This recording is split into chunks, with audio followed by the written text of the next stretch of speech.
नमस्कार, grand news की bulletin में आपका स्वागत है। मैं हूं रंजना। खबरों की शुरुआत करने से पहले आइए नजर डालते हैं आज की हेडलाइंस पर। बीएसपी अधिकारियों पर पुलिस ने दर्ज किया एफआईआर। नेहरू नगर में तेज रफ्तार से ट्रक की चपेट में आने से एक युवक की हुई मौत।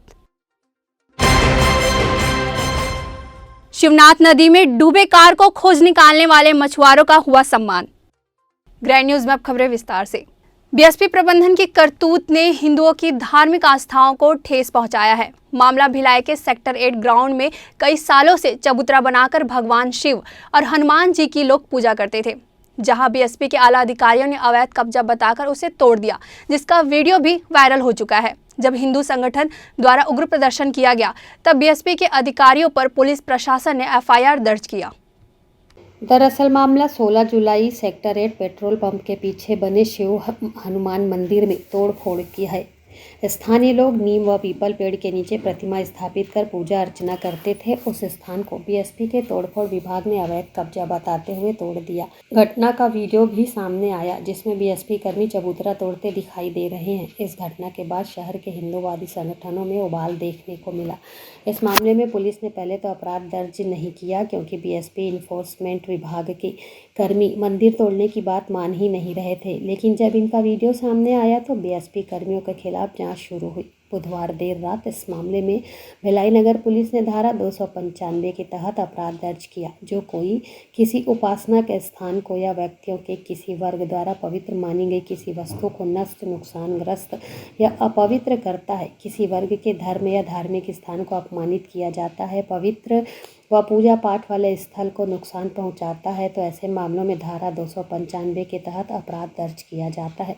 यह धारा गैर जमानती धारा है। वहां के रहवासियों का कहना है कि बीएसपी के अधिकारियों द्वारा जबरदस्ती मंदिर बने स्थान को तोड़ दिया गया। भिलाई नगर पुलिस द्वारा बीएसपी के अधिकारियों पर एफआईआर दर्ज कर ली गई है। की कृपा से अपना जो है 3 पेड़ अपने ही लगे हैं, पीपल, नीम, और ये तो देवता का वास है। तो वही केबी सिंह साहब है, उनकी बहन ने जो है ये छोटा सा मंदिर जो है घेर के बना दिया। लकड़ी का ये था, अब जानवरों ने क्या तोड़ दिया उसको, तो तोड़ दिया। तो पहले सीमेंटेड जो है, हम लोग 10 साल से पूजा कर रहे हैं, तो उसमें कुछ नहीं बोला इन लोगों ने। अब अचानक हम लोग सोचे कि चलो सावन आ रहा है, शिव जी का पूजा वूजा, लेडीज़ लोग बोली है कि शिव जी का हम पूजा वूजा करेंगे, जल चढ़ाएंगे तो शिव जी बैठाते हैं। तो चंदा वंदा इकट्ठा करके हम लोग जो है सब जो है जमा किए हैं, तो वही फिर बनाए, तो फिर आके तोड़ गए अचानक। बोलते हैं मंदिर नहीं कब्जा हो रहा था। क्या अब आपके सामने है, तो मंदिर नहीं था तो ये क्या था, तो क्यों अलग हटाए इसको, है कि नहीं? ये क्या था बताइए ना, आपके सामने है, पुराना है, नया नहीं है। वो नया है, सोमवार को देखिए हम लोग पूजा किए हैं बहुत अच्छे से। 16/7/2022 को करीब सुबह से करीबन 10-11 बजे के आसपास बीएसपी प्रबंधन के तोड़फोड़ विभाग के कर्मचारियों द्वारा सेक्टर 8 ब्लॉक नंबर 3 सड़क केसीएस के सामने स्थित जो मंदिर था, उसमें तोड़फोड़ के संबंध में सूचना मिला था और प्रार्थी एस.के. भाटिया के रिपोर्ट पर उनके खिलाफ अपराध पंजीबद्ध कर। क्या क्या धारा लगा है इसमें लगा है 295 भादा डी। कितने लोग के खिलाफ कुछ मामला दर्ज हुआ? अभी तो इसमें नामजद तो आरोपी नहीं है। अभी इनके खिलाफ बीएसपी प्रबंधन के तोड़फोड़ विभाग के कर्मचारियों के विरुद्ध लगाया गया, क्योंकि वहाँ पूछताछ पर सभी नाम क्लियर नहीं हुआ है। आसपास से फुटेज दिख रहे हैं कुछ, उसका अवलोकन करने के बाद जो भी होगा अग्रिम कार्रवाई की जाएगी। ग्रैंड न्यूज के लिए भिलाई से अतुल शर्मा की रिपोर्ट। जन समर्पण सेवा संस्था दुर्ग ने सबसे पहले पहल करते हुए उन मछुआरों सहित एकमात्र चश्मदीद गवाह श्याम ढीमर का सम्मान किया, जो शिवनाथ नदी में लगातार 70 घंटे तक चले रेस्क्यू ऑपरेशन का सबसे बड़ा हिस्सा रहा और जिनके द्वारा इस रेस्क्यू ऑपरेशन को सफलता मिली। पिछले 4 दिनों से पूरे प्रदेश के नागरिकों की नज़र दुर्ग शिवनाथ नदी में डूबी गाड़ी पर थी। सबके मन में प्रश्न था कि गाड़ी में कौन है, कितने लोग हैं, गाड़ी कब निकलेगी, कौन निकालेगा। इन सभी बातों का हल 20 जुलाई को निकला, जिसमें शासन प्रशासन, एसडीआरएफ, एनडीआरएफ की टीम ने खूब मेहनत की, हर तरह की कोशिश एवं प्रयास भी किया, जो कि सराहनीय रहा। परंतु इस कार्य में सफलता मछुआरों के हाथ लगी।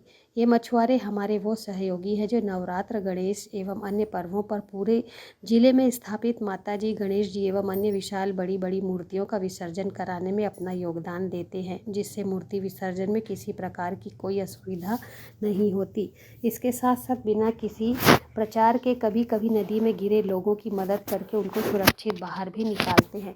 शिवनाथ नदी के अंदर से गाड़ी खोज करके हमारे शहर के इन मछुआरों ने साबित कर दिया कि वे भी देश के सिपाही हैं जो जनता की मदद के लिए सदैव तैयार रहते हैं।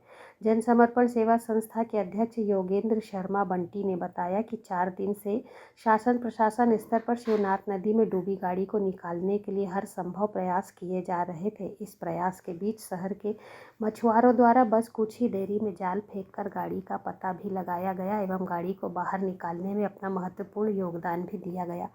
इसके साथ साथ एक मछुआरा साथी श्याम कुमार ढीमर जो कि बिना किसी दबाव में आए सत्य का साथ देते हुए अपनी बात पर अडिग रहकर गाड़ी नदी में गिरने की जानकारी देता रहा और गाड़ी नदी से निकालने में महत्वपूर्ण योगदान भी दिया। इन सभी योद्धाओं का सम्मान जन समर्पण सेवा संस्था दुर्ग के द्वारा किया गया। जिले में सबसे पहले इन मछुआरों का सम्मान करते हुए संस्था द्वारा मछुआरों को उनकी ज़रूरत की सामग्री वितरित की गई।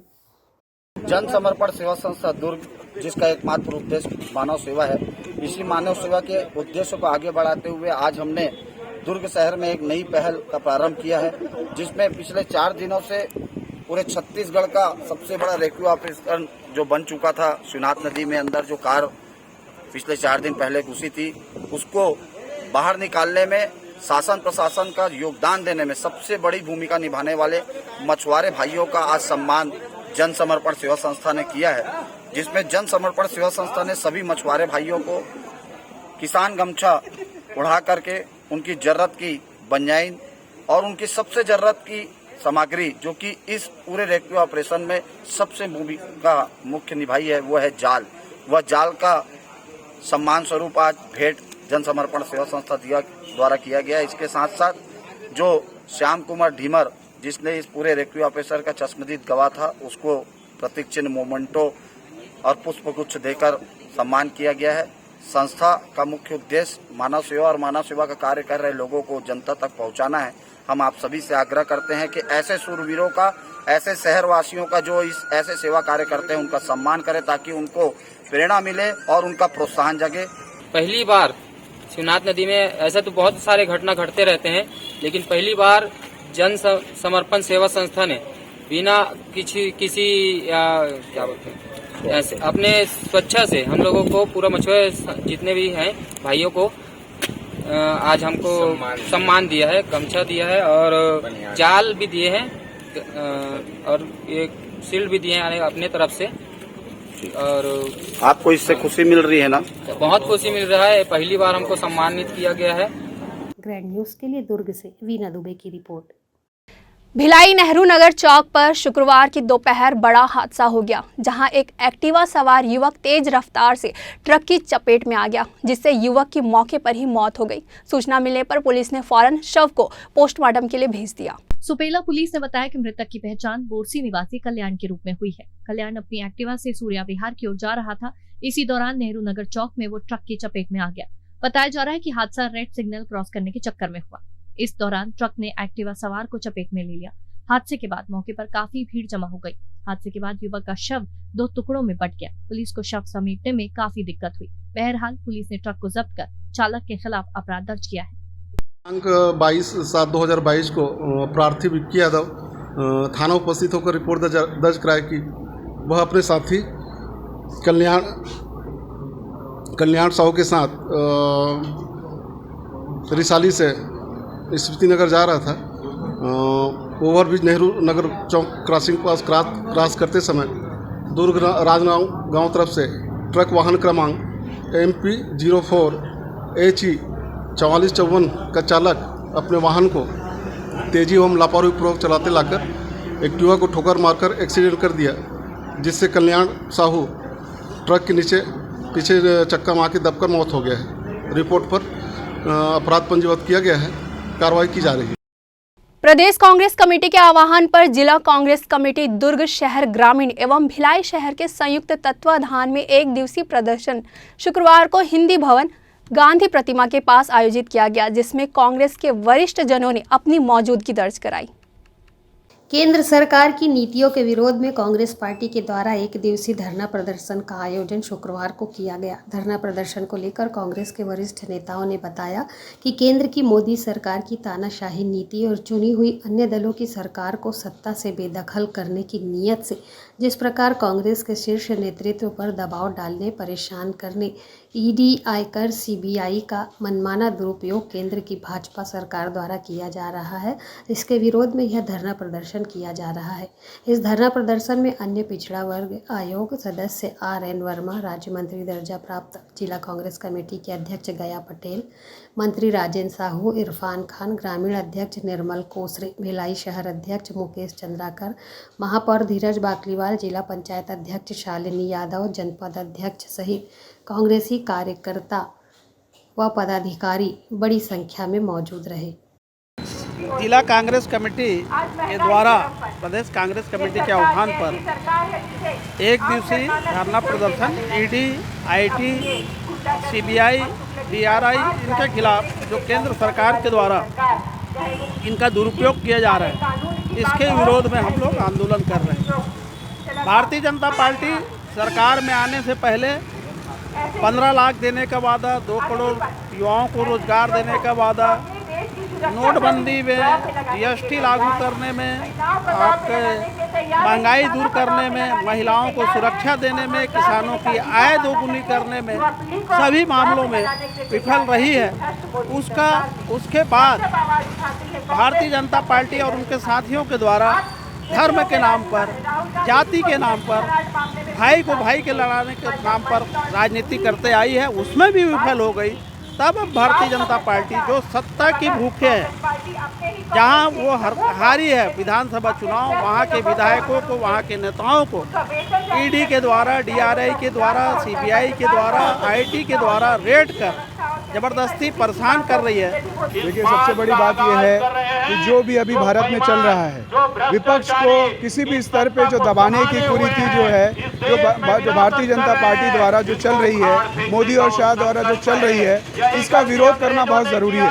एक राष्ट्रीय पार्टी होने के तहत हमारी ये जिम्मेदारी है, हमारी ये नैतिक जिम्मेदारी है कि हम लोगों के सामने ये बात लेके जाएं कि क्या एक्चुअल में स्थिति चल रही है।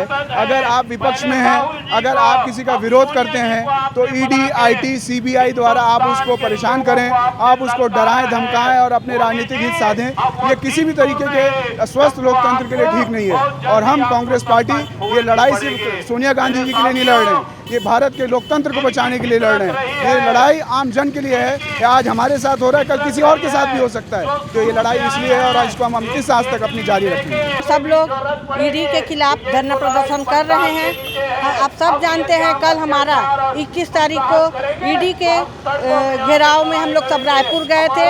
एक दिवसीय आज हमारा जिला स्तरीय भी था और इसमें हमारे केंद्र की जो सरकार बैठी है, मोदी की सरकार, उसके खिलाफ में हम लोग, हमारे जो राष्ट्रीय नेता हैं उनको, वो नहीं चाहते कि हमारे राष्ट्रीय नेता जो हैं वो जो भाजपा की सरकार, जो मोदी की सरकार जो कर रही है, उनका विरोध ना करे। इस कारण वो हमारे राष्ट्रीय नेता को प्रताड़ित कर रहे हैं, ईडी के माध्यम से प्रताड़ित कर रहे हैं, ताकि वो कोई हमारा जो सरकार, केंद्र की सरकार जो बहुत सारी जो योजनाएं ला रही हैं, उनका विरोध नहीं कर सकते। चाहे महंगाई के खिलाफ के बारे में हो, चाहे अग्निपथ के बारे में हो, और चाहे अभी हम लोग देख रहे हैं कि अभी केंद्र की सरकार जो खाने की चीज़ है उसमें भी GST लगा दी है। इस टाइप का कोई विरोध ना करे, इस कारण हमारे कांग्रेस के वरिष्ठ जनों को ईडी का डरा रहे हैं। लेकिन हम लोग भी कांग्रेस के कार्यकर्ता हैं, हम लोग इससे डरने वाले नहीं हैं। आज ईडी के खिलाफ एक दिवसीय कांग्रेस परिवार की तरफ से आज धरना प्रदर्शन है। आपको और पूरे हिंदुस्तान को पता है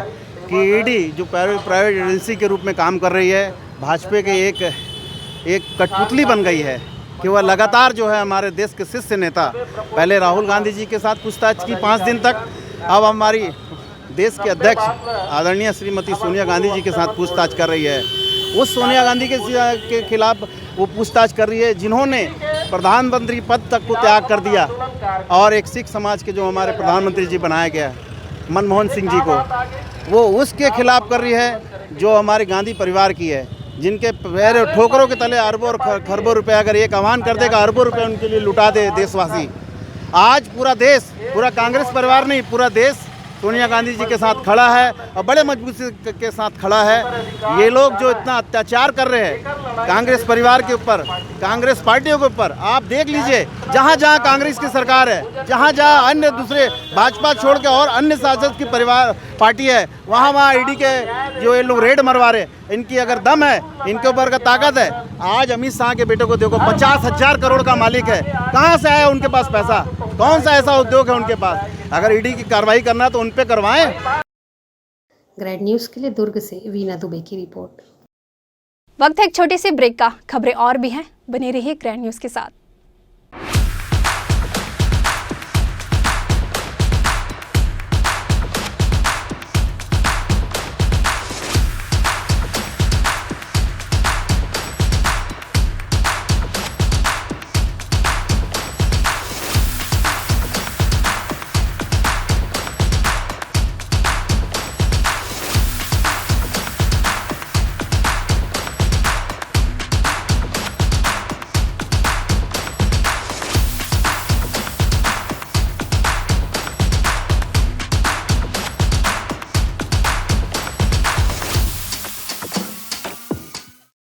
कोई कहे तू काशी में है, कोई कहे कैलाश, जब जब तुझे पुकारा बाबा तू था मेरे पास।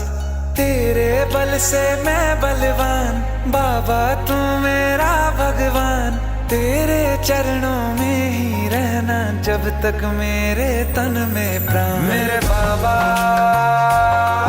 मेरे बाबा, मेरे बाबा, भोले बाबा, मेरे बाबा, मेरे बाबा, मेरे बाबा, भोले बाबा।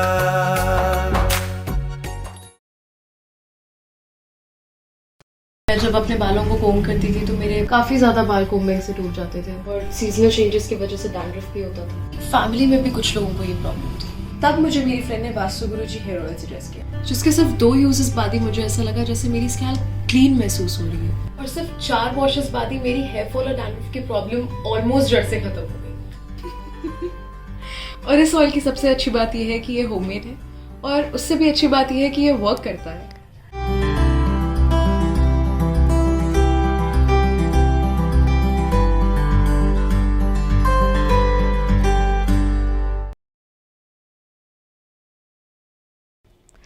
ब्रेक के बाद आपका स्वागत है।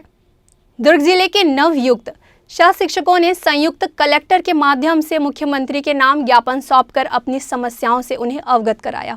ज्ञापन लेकर पहुंचे अमृतेश शुक्ला ने बताया कि छत्तीसगढ़ लोक सेवा आयोग के द्वारा राज्य में सहायक प्राध्यापकों की 1384 पदों पर भर्ती हुई एवं 1205 लोगों की नियुक्ति का आदेश भी जारी हो चुका है, किंतु ज्ञापन की कंडिका के अनुरूप ना तो उन्हें वेतन दिया जा रहा है और ना ही अन्य भत्ते व सुविधाएं। उन्हें शुद्धि पत्र के माध्यम से स्टाइपेंड नामक एक भुगतान प्रणाली के अंतर्गत मूल वेतन के 70%, 80%, 90%, जिसमें 20 से 25 हज़ार रुपये प्रति माह आर्थिक क्षति हो रही है।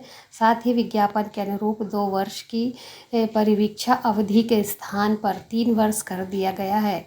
इस स्टाइपेंड में कार्य अनुभव की गणना 4थे वर्ष से की जाएगी, अर्थात शासकीय सेवक की 5 वर्ष की सेवा की गणना 2 वर्षों के कार्य अनुभव के अनुरूप की जाएगी, जबकि पूर्व वेतन प्रणाली में यह कार्य अनुभव अवधि 5 वर्ष की होती थी। परिवीक्षा अवधि में देय वृद्धि का लाभ परिवीक्षा अवधि समाप्ति के पश्चात एरियर्स के रूप में दिया जाता था, किंतु स्टाइपेंड में ऐसा कोई प्रावधान नहीं रखा गया है। शासन के दोहरे रवैये पर भी प्राध्यापकों ने चिंता जाहिर करते हुए बताया कि एक तरफ स्वास्थ्य विभाग में 100 वेतन का शुद्धि पत्र लाकर भुगतान करने हेतु शिथिलता प्रदान की जा रही है। यह नीतियां अन्यायपूर्ण है। वेतन कटौती होने से नवनियुक्त सहायक प्राध्यापक आर्थिक नुकसान व मानसिक तनाव से गुजर रहे हैं। नियुक्त सहायक प्राध्यापक हैं वो यहाँ कलेक्ट्रेट में जमा हुए हैं। हमारा उद्देश्य जो था वो ये था कि कलेक्टर को हमें ज्ञापन देना था, जिसके द्वारा हम अपनी जो मुख्य समस्या है, जिसमें हमारे को 3 साल का प्रोबेशन पीरियड बढ़ा दिया गया है और हमारे को स्टाइपेंड दिया जाने लगा है, जो कि 70%, 80% और 90% है बेसिक का। तो हमने आज कलेक्टर महोदय को ज्ञापन देने के लिए यहाँ सब उपस्थित हुए हैं और उनके द्वारा हमने जॉइंट कलेक्टर प्रियंका मैम को अपना ज्ञापन सौंपा है और अपनी समस्या से अवगत कराया है। हमारी मांग ये है कि ये स्टाइपेंड व्यवस्था को ख़त्म किया जाए और हमारा जो प्रोबेशन पीरियड है उसको 3 साल से 2 साल किया जाए। ग्रैंड न्यूज़ के लिए दुर्ग से वीना दुबे की रिपोर्ट। बालोद के स्कूलों से मध्याह्न भोजन बनाने वाले रसोइयों के हड़ताल में चले जाने से मध्याह्न भोजन संचालित करने वाली समितियों को काफ़ी परेशानियों का सामना करना पड़ रहा है, जिसे लेकर बालोद जिले के मध्याह्न भोजन संचालित करने वाली समिति के अध्यक्ष ने अपनी 3 सूत्रीय मांगों को लेकर शासन व प्रशासन से मुलाकात की। कि पिछले 12 तारीख से रसोइया जो है हड़ताल में थे और उनकी अव्यवस्था कारण हमको रोज एक नया मजदूर ले जाकर मध्याह्न भोजन का संचालन करना पड़ रहा था। शासन का स्पष्ट आदेश था कि ये काम केवल मध्याह्न भोजन समूह का है और इसको संचालित करना भी मध्याह्न समूह का काम है। इसलिए हम निम्न निराकरण के लिए यहाँ आए थे। सर, पहला मांग ये था कि या तो हम जो रसोइया ले जा रहे हैं उनका पैसा शासन प्रशासन दे या फिर नए रसोइया की व्यवस्था किया जाए। तो इसे हमें लिखित तौर पर शासन से जवाब मिल चुका है कि हम नए रसोइयों की नियुक्ति कर सकते हैं और उसकी जवाबदारी शासन की नहीं है, संचालन करता ही उसकी जवाबदार होंगे। बेमेतरा जिले के बेरला थाना क्षेत्र में शव मिलने से सनसनी फैल गई। वहीं पुलिस ने हत्या की आशंका जताई है। एनएसयूआई के राष्ट्रीय अध्यक्ष नीरज कुंदन व छत्तीसगढ़ प्रभारी एवं राष्ट्रीय महासचिव विशाल चौधरी के निर्देश पर दुर्ग जिला सहित प्रदेश भर से हजारों युवा दिल्ली विरोध प्रदर्शन में पहुंचे।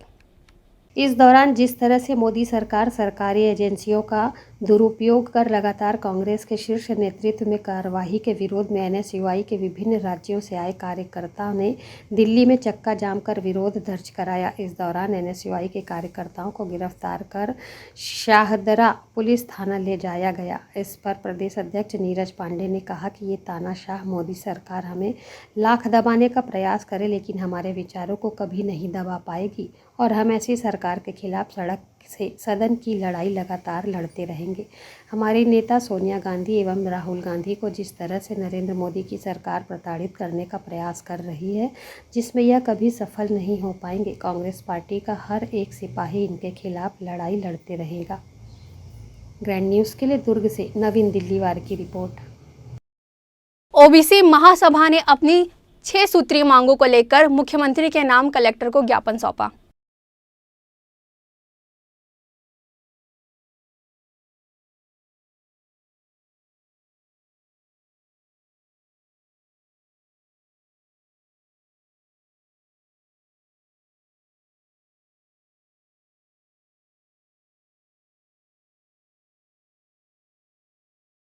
छत्तीसगढ़ के प्रत्येक जिला मुख्यालय में ज्ञापन सौंपा जा रहा है। ये ज्ञापन 6 बिंदुओं पर सौंपा जा रहा है।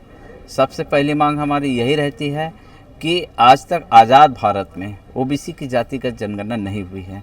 जो हर 10 साल में जो जनगणना होना होता है उसमें ओबीसी को कहीं न कहीं षड्यंत्र के तहत गणना नहीं करते हैं। जब हमारी जातिगत जनगणना नहीं होगी तो हमारे लिए बजट का प्रावधान कैसे होगा, ये सीधी सी बात है। दूसरी महत्वपूर्ण मांग ये रहता है हमारा कि अभी तक जैसे छत्तीसगढ़ सरकार ने 27% आरक्षण की घोषणा ओबीसी के लिए किया था, लेकिन किसी कारणवश उनको छत्तीसगढ़ में प्रस्ताव नहीं ला सके और उसका राजपत्र प्रकाशित नहीं हो सका। तो हम ओबीसी महासभा के माध्यम से उनको शीघ्र पूरा करने की मांग करते हैं। ग्रैंड न्यूज़ की खबरों में फिलहाल इतना ही। मुझे दीजिए इजाज़त। नमस्कार।